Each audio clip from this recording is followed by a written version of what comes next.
Well, beware of externalism today. The trap of external conformity and superficial obedience is a deadly trap today. There are Christians who are only known for what they don't do.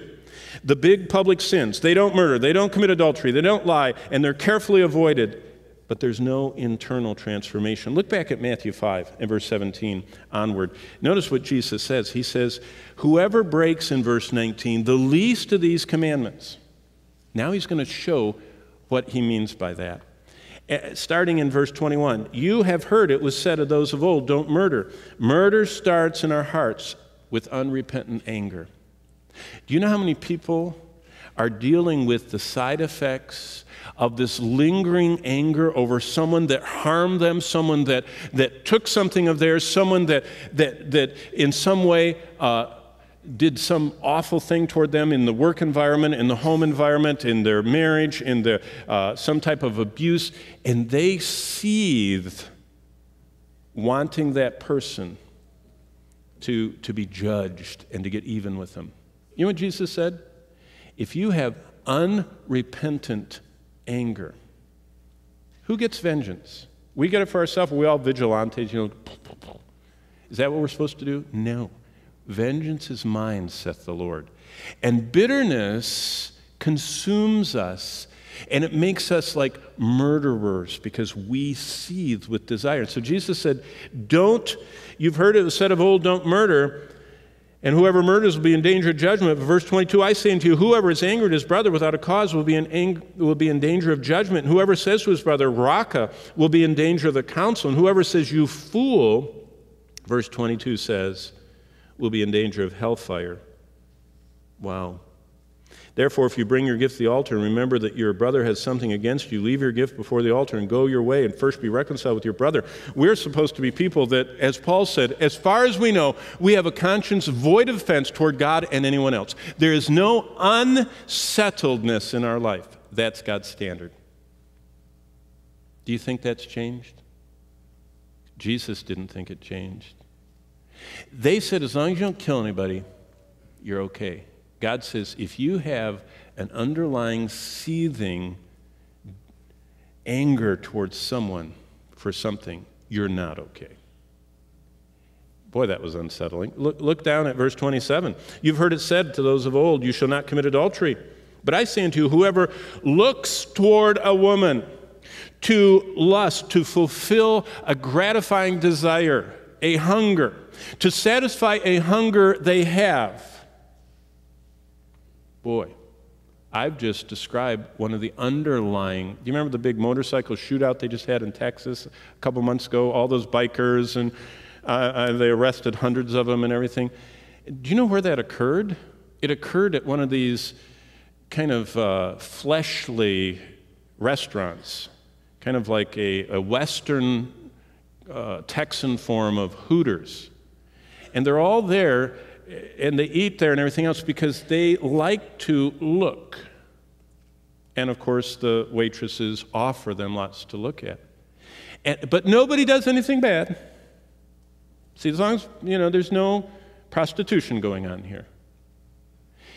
You see how the human, our cover up and outwardly conform, but inwardly, Jesus said, if you could see the hungers that are being fed inside of them, the outside is whitewashed, but the inside is like a rotten corpse inside of a tomb. Jesus said there's corruption on the inside. Don't worry about the outside. What he says is, verse 29, if your right eye causes you to sin, pluck it out. What he's saying is take drastic action. He wasn't saying to start, handicapping yourself. What he's saying is take drastic action. If certain things feed lust, then give them up. Why? Because it's better for you, in verse 29, that one of your members perish than for your whole body to be cast into hell. What he's saying is you don't ever have to commit adultery, but if you live a life of hungering and feeding that hunger through the eye gates, he said, you are an adulterer. And if that never changes in your life, look what he says in verse 29, your whole body will be cast into hell. Boy, that was a little disconcerting. And you can read the rest of them. You know these. I read all of the ending. Real love is impossible. What it says starting in verse 43, love your neighbor and hate your enemy, that was their standard. But I say into verse 44, love your enemies. Are there any enemies around us? All of us have enemies. We're supposed to love them. All of us have enemies. I mean, they're the bullies at school, they're the bullies at work, and they're the people that are endangering us everywhere around. And people live in fear, and they live in anger toward enemies. And the answer is, Jesus said, love them. Bless those who curse you. Verse 44. Do good to those that hate you. Pray for those who spitefully use you and persecute you, that you may be sons of your Father in heaven. So basically what Jesus said is, salvation changes the inside first. Don't say you're saved if you haven't had an internal transformation that makes us drop hatred because God hates hatred, that makes us drop lustfulness because God hates lustfulness, that makes us drop all of these human, acceptable, internal corruptions. So what Jesus says is, you see, if you're not regenerated, if you haven't been transformed, if you haven't been changed and converted by belief in the gospel of Christ, there's nothing that can deal with the wretchedness inside. You can mask it, you can control your behavior, but you can't do a thing about it on the inside. That's why Jesus was talking to them. He said, you're like a whitewashed sepulcher. You're painted on the outside, but you're full of stinking dead men's bones. They were okay with living wretchedness of sin in their minds as far as the outside was restrained. Isn't that where the church has become today?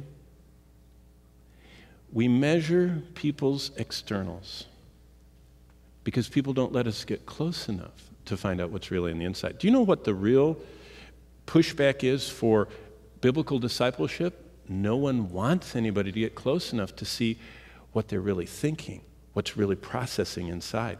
As long as you can keep people at an arm's length and smile and come and look the part, it's acceptable. And Jesus said, no, it's not acceptable with God. Pride is the most satisfying of all sins. The zenith of the system was manifested on the Sabbath day.